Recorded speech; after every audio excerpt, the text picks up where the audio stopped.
The clock in the corner of my office read 2:34 a.m., but time seemed to have lost its meaning. The yellowish light from the desk lamp cast long shadows over the piles of files covering the desk. Old, abandoned, and forgotten cases, each with its own dark story. I was engrossed in one of them, almost losing myself in the morbid details of an unsolved crime, when the sound of a notification from the computer snapped me out of my trance. A new message. No sender. I clicked, my curiosity overcoming the fatigue that threatened to bring me down. The message was brief, almost a digital whisper: the missing. They are not lost. Look into the legend of the killer. My heart raced. What was this? Some kind of joke? The words echoed in my head like a disturbing echo. The legend of the killer. I had heard rumors about it before, stories the old folks told in local bars, but I never took them seriously. It always seemed like folklore, something to scare kids and impress tourists. But now, there was a connection, or at least, that's what the message implied. And I, perhaps for the first time, felt a shiver of genuine discomfort. I ran my fingers over the files in front of me, picking out the oldest ones. Cases of missing persons dating back decades. There was something strange about them, a pattern I had never noticed before. All the missing persons had something in common: they vanished under mysterious circumstances, and each case seemed to have been suppressed, forgotten as if it had never happened. Why had no one ever connected the dots? My office, once a haven of safety and familiarity, now felt cramped, almost suffocating. The walls seemed to close in around me as I flipped through the reports, each one more unsettling than the last. Local authorities had always treated these cases as isolated incidents, small-scale tragedies in an insignificant town. But what if they weren't? What if there was something darker, something everyone chose to ignore? I felt a tingling at the back of my neck, as if I were being watched. I looked around, but I was alone. Or at least, that's what I wanted to believe. The silence was palpable, broken only by the sound of papers turning and the unsettling rustle of something outside. The wind, I told myself, just the wind. But the feeling of being watched didn't go away. And that's when I realized I was being drawn into something that I might not be able to escape. Something much deeper and more sinister than a simple missing persons case. And the more I investigated, the more I realized that this urban legend was not just a story to scare, it was a buried truth that someone, or something, wanted to keep in the dark. But now, I was already too involved to turn back. I was sitting on the worn-out couch of one of the many survivors I had interviewed, a woman whose face was etched with time and pain. She could barely look at me as she spoke about her son who had disappeared more than 20 years ago. Her voice trembled, as if each word was being dragged from an abyss of painful memories. It was always the same story: an ordinary night, a strange noise, and then silence. When her son didn't come home, she turned to the police, who dismissed the case as a voluntary disappearance. I knew it wasn't that simple. On the way back home, the streets seemed darker, emptier than usual. There was an unsettling stillness, as if the entire city was holding its breath. The route I took every day suddenly became threatening, and each shadow seemed to stretch just to touch me. My heart pounded, and the feeling of being watched was impossible to ignore. Back in my office, I immersed myself in the old files, reviewing everything with a new perspective. I began to notice a disturbing pattern among the disappearances. The dates, the locations, even the physical descriptions of the victims, all seemed to fit together like pieces of a macabre puzzle. But it was when I found references to a hidden cult that my blood ran cold. The notes were vague, almost erased from the official record. But the few words that remained were enough to paint a horrifying picture: a group of people meeting in secret, performing ancient rituals, invoking something that shouldn't be invoked. Each victim seemed to have been carefully selected for these rituals as a calculated sacrifice to appease dark forces. That's when things started to spiral out of control. First, the phone calls. They came in the middle of the night, the sound cutting through the silence of the early morning like a sharp blade. I would answer, but no one would respond. Just a heavy silence on the other end, so oppressive it seemed to swallow the words before they could be spoken. I would hang up, trying to convince myself it was just some prank, but the unease grew like a tumor. Then, the shadows. I would catch glimpses out of the corner of my eye, quick, subtle movements that vanished when I tried to focus. Walking down the street, I could feel a pair of eyes boring into the back of my neck, but when I turned, everything seemed normal. And yet, the feeling persisted. Something or someone was following me, of that I was sure. And they didn't want me to find out what really happened to those people. My paranoia began to escalate. The walls of my office seemed to close in around me, and the sound of the wind outside now sounded like a lament, as if the city itself was trying to warn me to stop. But I couldn't. Something inside me, an almost desperate need to know the truth, pushed me to keep going. One night, while reviewing the files for the umpteenth time, I felt a presence behind me. Every fiber of my being screamed not to turn around, but I couldn't resist. When I looked, there was nothing, just the empty chair I always kept in the corner. But the air was cold, unnaturally cold, and panic rose in my throat like bile. I knew something was wrong, very wrong, and that I might be meddling with forces I shouldn't. But now, it was too late to turn back. The cult, the rituals, the disappearances, everything was connected, and I was at the center of this dark web. And worse, I was being watched by something that was waiting, patiently, for the right moment to act. The man in front of me was shaking uncontrollably, as if the very air around him was charged with a cold that only he could feel. We were sitting in a secluded cafe, the kind of place that would never be noticed by passers-by. He had insisted on meeting here, away from curious eyes. I had never seen so much fear in someone's eyes before, and the way he huddled, glancing around nervously, told me that something far worse than I had imagined was happening. "You don't understand," he began, his voice low and trembling. They think they are protecting the city, that these deaths are necessary. A sacrifice to keep the darkness at bay." I leaned in closer, the background noise of the cafe fading away. "Who are you talking about? Who are they?" He looked directly into my eyes, and for a moment, I felt like I was falling into an endless abyss. "The cult," he whispered. "They've been around for generations. Always in the shadows, always pulling the strings. Every disappearance, every death, was planned. They believed that spilled blood appeases something ancient." A shiver ran down my spine, but before I could process what he was saying, he continued, his voice becoming almost frantic. "The killer, the man who did that to me, he was one of them. A member of the cult. They chose him to be the hand that wields the knife, the executor. Not because he wanted to, but because he believed it was the only way to save us all."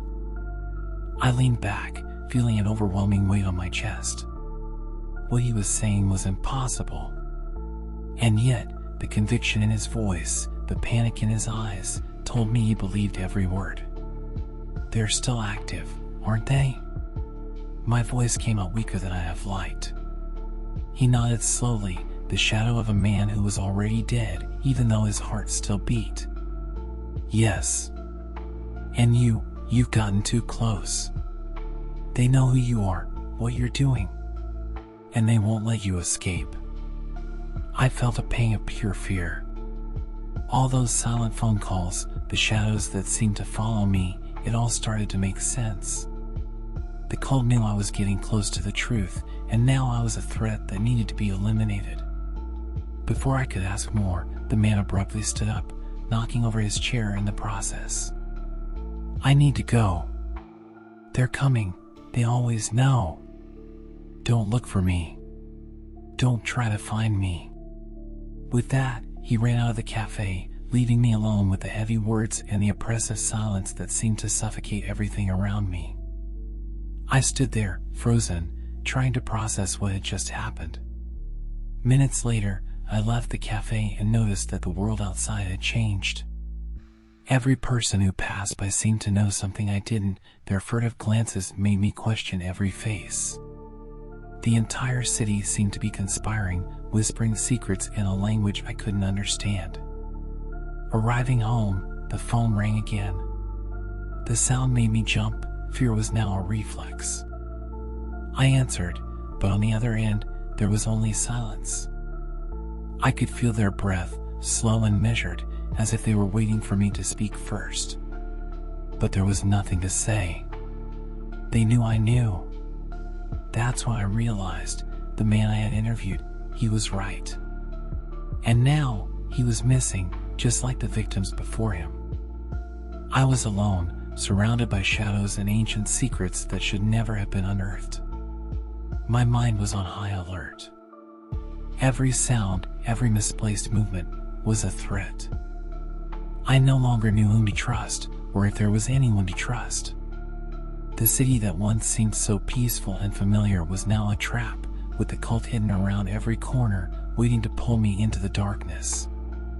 I knew I was marked, and that at any moment they would come for me too. The city, once a tangle of familiar streets and quiet alleys, had now transformed into an oppressive and hostile labyrinth. Every corner, every shadow seemed to harbor something that watched me, waiting for the right moment to strike. I ran, feeling the damp ground beneath my feet, the sound of my own breath echoing in the emptiness of the night. The streets were deserted, as if the city itself had been emptied, leaving only me and them, those who were chasing me. There was nowhere to go. The sensation of being haunted was so real that I could feel the weight of invisible eyes boring into my back, the almost inaudible sound of footsteps synchronized with mine. I knew they were there, hidden in the shadows, waiting for the moment I would hesitate, when my fear would paralyze me. Every time I looked back, I saw no one, but the sense of proximity, of imminent danger, was undeniable. I turned left onto a narrow street, the tall, dirty buildings enclosing me like the walls of a cell.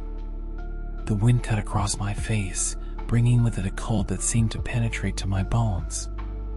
My thoughts were chaotic. The survivor's words echoed in my mind, each syllable etched with the terror he felt. The cult was everywhere, invisible but always present. They were not just shadowy figures lurking on the fringes of society, they were at its heart, manipulating, controlling. And now, I was the target. At some point, I realized that the chase was no longer just a feeling. I saw a figure in the distance, standing under a streetlight, their face hidden in the shadows, but their eyes shining with a sickly interest. It wasn't the first figure I had seen that night, and every time I tried to move away, another one appeared, as if they knew where I would go before I decided. They were guiding me, pushing me in the direction they wanted, and with each step, the noose tightened. Panic took over me when I realized that the exits I thought I had were now dead ends, streets blocked by abandoned cars, locked doors, and dark windows. No one would come to my rescue. I was alone, in a city that had turned against me. Then came the betrayal. I had run to the only person I still trusted, someone who had helped me from the beginning, who shared crucial information and seemed to understand the gravity of what I was facing. They were my last hope. When I arrived at the small apartment on the second floor, I knocked on the door with force, my heart pounding against my chest. He opened the door, his face worried, but there was something different. Something I only realized when it was too late. "Come in, quickly," he said, glancing around as if checking if anyone was following us. I entered, trying to catch my breath, but the tension on his face made me uneasy. Something was wrong, but I couldn't pinpoint what. He closed the door behind me, locking it. And it was in that moment, in the brief silence that followed, that I realized. The apartment was too neat, too quiet. There was a meticulous order in every detail, as if he had been waiting for me, as if everything had been prepared in advance. I looked at him, and the worried expression on his face dissolved into something that chilled my blood, a slow, cruel smile, a smile I had never seen before. "You shouldn't have gotten involved, Larry," he said, his voice laden with a calm that contrasted with the chaos in my mind. "But it was interesting to see how far you would go." My mouth went dry, and the words died in my throat. You were part of this all along," I whispered, the words coming out with difficulty. He simply nodded, almost with pity. "Someone needed to keep you close, make sure you didn't discover more than you should, until the time came." I was cornered.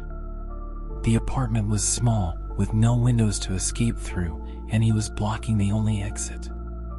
Terror began to take over, the truth revealing itself like a sharp blade piercing my last hopes. All this time, I had trusted an enemy, someone who had led me exactly where the cult wanted. He moved closer slowly, and I backed up until my back touched the cold wall. "There's no point in running, Larry. You've already been chosen." My heart raced. The only option was to fight, but my body was paralyzed, my mind in chaos. He was only a few steps away now, and I knew there was no escape. I was trapped, hunted, and betrayed. And the only certainty left was that I would never leave that room alive. The ropes binding my wrists were rough and cutting into my skin, each movement causing a sharp pain that mixed with the feeling of despair. I was lying on a cold stone slab, covered with carved symbols that seemed to writhe and move in the torchlight shadows. The place was a temple hidden deep within a natural cave, with walls that seemed to pulse with a malevolent energy. The air was heavy with the smell of burnt incense and something else, something metallic and nauseating. The atmosphere was oppressive, as if the very environment was eager for what was about to happen. I didn't know how long it had been since I was captured, but the dragging sense of time made the wait feel endless. Before me, the cult leader stood as a dark and imposing figure. His face was hidden behind a grotesque mask, a macabre piece of art made from bones and leather, emitting a sinister glow in the firelight. His eyes were two empty slits, and the voice that came from behind the mask was deep and echoing, as if speaking from the depths of hell. "You've come a long way, Larry," the leader's voice resonated in the cave. "But you've reached the end of your journey. You will be the sacrifice that ensures our continuation." Terror overwhelmed me, a wave of panic making me struggle against the ropes, but it was useless. With every attempt to free myself, the ropes tightened further, as if feeding off my despair. Around me, the cult members stood, their faces hidden in dark hoods, moving in a synchronized pattern to the sound of chants that mixed ancient and incomprehensible words. The leader raised a ceremonial dagger, its blade gleaming in the torchlight. I knew what was about to happen, and the prospect of being sacrificed, becoming part of such an ancient and cruel ritual, filled me with a paralyzing fear. As the leader approached, I noticed a small opening in the temple structure. The space was narrow, but perhaps if I could free myself and reach that gap. With my heart racing uncontrollably and my mind boiling with a mix of desperation and hope, I forced myself to make one last attempt. I concentrated all my strength on struggling against the ropes. I knew I was racing against time. The leader was about to start the ritual, the dagger almost touching my skin, and the smell of blood and incense mixed into an oppressive cloud. With one last desperate effort, I managed to loosen the ropes a bit. I dragged my body to the edge of the slab, my body screaming in pain and exertion. Suddenly, the sound of a drum resonated, and the leader raised the dagger, the chanting intensifying. At the last moment, as the dagger descended toward me, I managed to slide off the slab.